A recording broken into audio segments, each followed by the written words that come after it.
SPRM mungkin memanggil Daim Zainuddin sekali lagi bagi membantu siasatan terhadap bekas Menteri Kewangan itu. Ini selepas agensi antirasuah itu mengesyaki Daim mungkin mempunyai lebih banyak harta yang belum diisytiharkan kepada pihak berkuasa. Menurut Ketua Pesuruhjaya SPRM Azam Baki, pegawai penyiasat agensi itu baru-baru ini menerima maklumat baru mengenai aset milik Daim dan kini sedang berusaha untuk menyiasat kesahihan dakwaan tersebut. Azam bagaimanapun enggan mendedahkan lebih lanjut. Sumber yang rapat dengan siasatan itu menyebut antara aset lain yang disiasat ialah hartanah, saham dan akaun bank di Malaysia dan di luar negara. Pegawai SPRM itu berkata pegawai penyiasat memerlukan lebih banyak masa memandangkan Suruhanjaya itu memerlukan bantuan daripada agensi berkaitan di luar negara.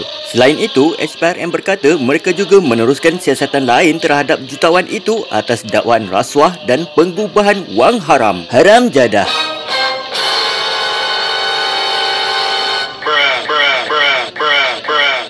Keputusan Mahkamah Persekutuan yang membatalkan 16 peruntukan kesalahan di bawah enakmen Kanun Jenayah Syariah 1 Kelantan 2019 tidak perlu dipolitikkan, kata Timbalan Perdana Menteri Datuk Seri Dr. Ahmad Zahid Hamidi. Ini kerana keputusan yang dibuat oleh Mahkamah Persekutuan itu berkait dengan peruntukan perundangan diluluskan oleh Dewan Undangan Negeri Kelantan dan bukannya berkenaan Mahkamah Syariah. Pada masa yang sama juga, beliau bersetuju sekiranya perbincangan antara ahli parlimen yang beragama Islam diadakan bagi memperkasakan undang-undang syariah dengan syarat pihak yang terlibat tidak mempolitikkan isu itu. Beliau berkata demikian sebagai mengulas kenyataan Timbalan Pesuruhjaya 2 PAS Kelantan Datuk Muhammad Amar Ni Abdullah yang mengajak semua pihak terutamanya ahli parlimen beragama Islam untuk bergabung berbincang mengenai pemperkasakan undang-undang syariah. Ia susulan Mahkamah Persekutuan pada 9 Februari lalu dalam keputusan majoriti 8-1 memutuskan bahawa 16 peruntukan kesalahan di bawah enakmen Kanun Jenayah Syariah Kelantan 2019 adalah batal dan tidak sah.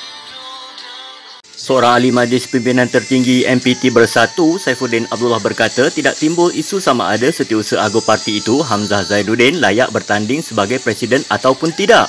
Ini kerana katanya Hamzah tidak pernah menyatakan hasrat untuk menduduki jawatan nombor 1 itu. Saifuddin berkata demikian ketika menjawab dakwaan serta spekulasi tentang Hamzah yang dikatakan bersedia mencabar jawatan itu bagi menggantikan Muhyiddin. Pada November lalu, Muhyiddin membuat pengumuman untuk tidak mempertahankan jawatan presiden pada Perhimpunan Agung Tahunan parti itu sebelum menarik balik keputusan tersebut keesokan harinya dengan memberi alasan isterinya meminta agar dia kekal memegang jawatan itu sekurang-kurangnya 1 penggal lagi. Ekoran itu timbul desas-desus mengatakan Hamzah bakal menjadi calon presiden seterusnya jika Muhyiddin berhasrat untuk berundur. Terdahulu, sebuah portal berita memetik sumber dalam parti itu mendakwa Hamzah tidak layak bertanding pada pemilihan parti akan datang kerana perlembagaan parti mensyaratkan hanya ahli yang telah menganggotai MPT sekurang-kurangnya 2 penggal saja dibenarkan bertanding 5 jawatan tertinggi parti.